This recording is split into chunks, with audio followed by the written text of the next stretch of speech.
اعوذ باللہ من الشیطان الرجیم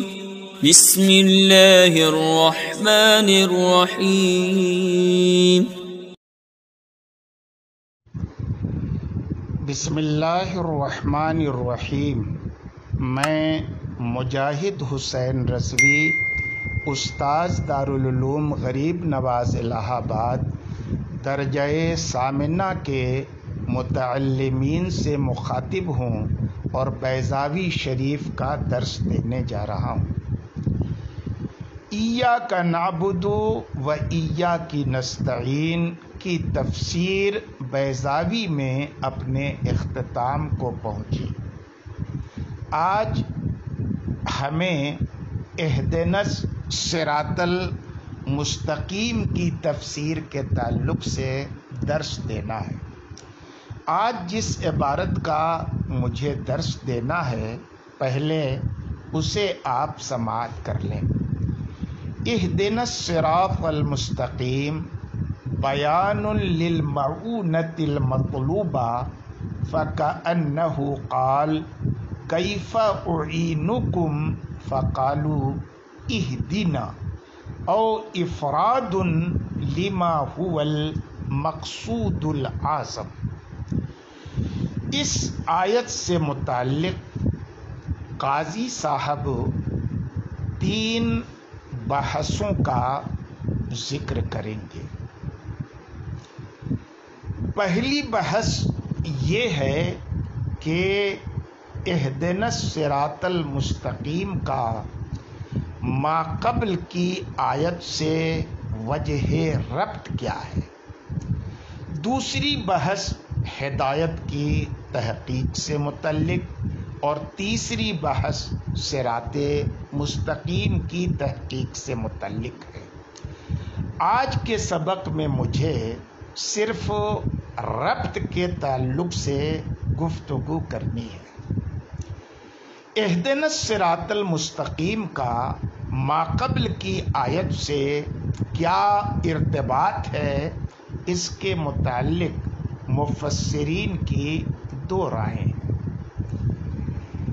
ایک صاحب یہ فرماتے ہیں کہ یہ جملہ مستأنفہ بھی ہو سکتا ہے اور جملہ مستقلہ بھی ہو سکتا ہے۔ اگر جملہ مستأنفہ مانا جائے تو ظاہر ہے آپ اچھی طرح سے جانتے ہیں کہ جملہ مستأنفہ کسی نہ کسی سوال مقدر کا جواب ہوتا ہے۔ تو جب آپ اہدنا الصراط المستقیم کو جملہ مستأنفہ مانیں گے تو اب ایسی صورت میں اس کی تقریر یہ ہوگی کہ جب بندے نے اپنے رب سے ایاک نستعین کے ذریعے اپنے رب سے مدد طلب کی، اب خواہ وہ ادائے عبادات کی صورت میں مدد کی طلب ہو یا تمام مقاصد کے سلسلے میں اللہ سے طلب مدد ہو، تو اب گویا کہ اللہ رب العزت نے اپنے بندے سے دریافت کیا کہ اے بندے، تو مجھ سے مدد کا سوال کر رہا ہے اور یہ کہہ رہا ہے کہ ہم تجھی سے استعانت کریں، مدد طلب کریں، تو اب تم بتاؤ، میں تو ہر طرح سے مدد پر قدرت رکھتا ہوں، تم بتاؤ کہ میں تمہاری کس طرح سے اعانت کروں اور کس طرح سے مدد کروں۔ تو بندوں نے جواب میں اللہ رب العزت سے عرض کیا، اہدنا الصراط المستقیم، اے اللہ ہمیں اس طور پر ہماری مدد فرما کہ ہمیں سیدھے رستے پر چلا دے۔ یہی معونت مطلوبہ کا بیان ہے۔ لیکن بیان سے یہاں لغوی معنی مراد ہے، عطف بیان مراد نہیں ہے۔ اور جب بیان ہے تو اس جملہ کو ماقبل کے جملے کے ساتھ کمال اتصال ہوگا کہ معونت طلب کی گئی پہلے جملے میں اور معونت مطلوبہ کا بیان کیا گیا اہدنا الصراط المستقیم میں، تو اب پہلے جملے اور اس جملے کے مابین کمال اتصال ہوگا، کیونکہ بیان کو مبین کے ساتھ کمال اتصال ہوتا ہے، اور جب کمال اتصال ہے تو حرف عطف ترک کر دیا گیا کہ عطف تو اتصال کے لیے آتا ہے، جب پہلے سے اتصال ہے وہ بھی کمال اتصال ہے تو پھر عطف کی ضرورت کیا ہے۔ اور دوسری صورت یہ ہے کہ اہدنا الصراط المستقیم کو جملہ مستانفہ ماننے کی بجائے، یعنی کسی سوال مقدر کا جواب ماننے کی بجائے اسے جملہ مستقلہ مانا جائے، اور جب ہم اہدنا الصراط المستقیم کو جملہ مستقلہ مانیں گے تو جملہ مستقلہ ماننے کی تقریر اس طور پر ہوگی کہ بندے نے ایاک نستعین کے اندر تمام مقاصد کے سلسلے میں مدد طلب کر کے اس بات کی خبر دے دی کہ تمام مہمات میں، تمام مقاصد میں لائق استعانت اللہ تعالی ہی کی ذات ہے، اور پھر اہدنا الصراط المستقیم کے اندر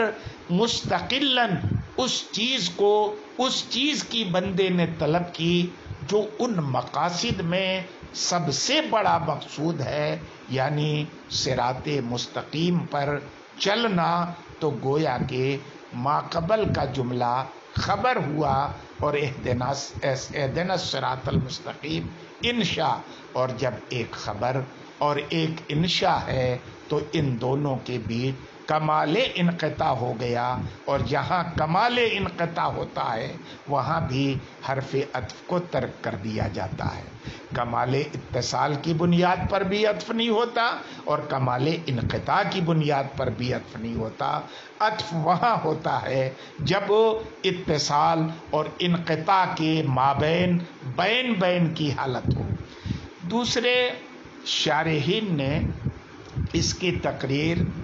اس طور پر کی ہے کہ نستعین اور اہدنا الصراط المستقیم کے اندر 4 صورتیں بنتی ہیں، اس طور پر کہ نستعین کے متعلق 2 احتمال ہیں۔ ایک یہ کہ نستعین کا متعلق عام مانا جائے، عام سے مراد یہ ہے کہ جمیع مقاصد میں طلب اعانت مراد ہو۔ دوم یہ کہ استعانت میں صرف ادائے عبادات کے سلسلے میں مدد کی طلب ہو، اور اسی طرح صراط مستقیم کی تفسیر میں بھی 2 احتمال ہے۔ ایک یہ کہ صراط مستقیم سے عام معنی مراد لیا جائے، یعنی طریق حق، وہ طریق حق چاہے انبیاء سابقین کا ہو، چاہے حضور اکرم صلی اللہ علیہ وسلم کا ہو۔ دوسرے یہ کہ صراط مستقیم سے خاص طور پر مذہب اسلام مراد لیا جائے۔ یہ 2 صورتیں ہیں۔ اب اگر دونوں سے عام معنی مراد لیے جائیں تو اہدنا الصراط المستقیم بیان ہوگا ماقبل کا، اور اگر دونوں سے خاص معنی مراد لیے جائیں تب بھی بیان ہوگا۔ ان دونوں صورتوں میں شبہ کمال اتصال ہوگا دونوں جملوں کے درمیان، اور چونکہ شبہ کمال اتصال کی صورت میں بھی حرف عطف کو ترک کر دیا جاتا ہے، اس لیے یہاں پر حرف عطف کو ترک کر دیا گیا۔ اور اگر نستعین کا متعلق عام مانا جائے اور صراط مستقیم کا متعلق خاص مانا جائے تو اس صورت میں صراط مستقیم سے اس مقصود اعظم کا بیان ہوگا جو فی المہمات کلہا کے مفہوم میں شامل تھا، یعنی تمام مہمات میں جو مقصود اعظم تھا وہ ملت اسلام ہے، اور اے خدا ہم کو اسی کی طرف ہمیں اسلام ہی کے راستے پر چلا دے، اس صورت میں اس جملے کو ماقبل سے کمال اتصال ہوگا، اور کمال اتصال کی وجہ سے حرف عطف ترک کر دیا جاتا ہے۔ اور اگر نستعین کا متعلق خاص یعنی ادائے عبادت مانا جائے اور صراط مستقیم سے عام معنی مراد لیے جائیں یعنی طریقہ حق، اس صورت میں اس جملے کو ماقبل سے کوئی تعلق نہیں ہوگا، کیونکہ اس چوتھے احتمال کی بنا پر اس جملے کو ماقبل سے کوئی تعلق اور ربط نہیں رہتا، اس وجہ سے قاضی صاحب نے اس کو چھوڑ دیا ہے۔ آج کے سبق میں اتنا ہی، باقی